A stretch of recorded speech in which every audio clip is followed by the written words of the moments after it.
qui me réjouit au cinéma, je vais dire, là, c'est l'audace qu'il y a dans Gravity, par exemple. C'est-à-dire qu'un mec comme Quaron, bah, je trouve qu'il met en même temps. Bah, là, j'ai eu la chance, j'avais son premier assistant sur Crossing Line et la productrice du film qui est maquée avec le premier qui sont passés. Et tu vois qu'ils font leur film avec tellement d'honnêteté. Ils sont pas dans une espèce d'arrogance.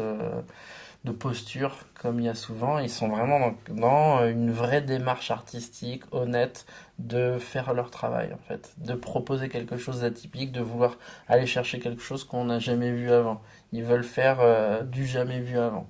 Et ils vont chercher la meilleure manière de pouvoir raconter, d'obtenir les désirs du metteur en scène.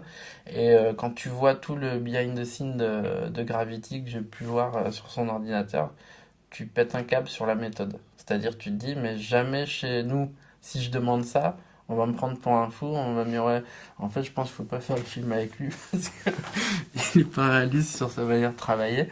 Et c'était hallucinant. C'est-à-dire qu'ils ont fait, ils avaient deux équipes et deux plateaux à l'identique, et ils préparaient un plan pendant que Quaron tournait un autre plan que cette équipe-là avait préparé.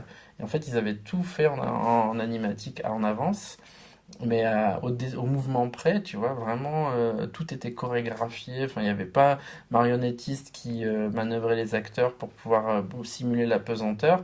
Et ça prenait tellement de temps de mise en place qu'ils savaient qu'ils avaient besoin de pouvoir avoir une additionnel unit pour pouvoir justement tout préparer.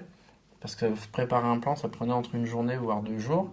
Une fois que c'était prêt exactement comme sur l'animatique, il l'a présenté à Quaron, il l'a validé ou pas, et ensuite il pouvait venir tourner.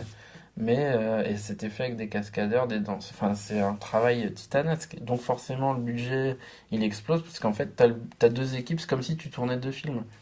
Et c'est vrai que c'est impensable de pouvoir faire un film comme ça chez nous. Mais c'était la seule méthode de pouvoir avoir le film qu'il y a aujourd'hui. Et finalement, leur méthode a payé parce que le film cartonne et donc c'est mérité. Tu vois, il y a eu un vrai risque en termes de production, des vraies envies de mise en scène, une vraie exigence. Et ça, c'est quand tu vois un film comme ça, t'es vraiment étonné. Et à l'inverse, dans un registre totalement différent, pardon, tu vois Prisoner, moi je trouve ça absolument hallucinant. Ça, j'étais là, je me suis dit, putain, enfin, quoi.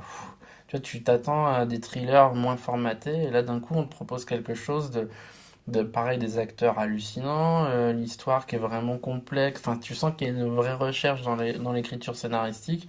Et le premier film de Denis Villeneuve, Incendie, je trouvais ça vraiment incroyable aussi.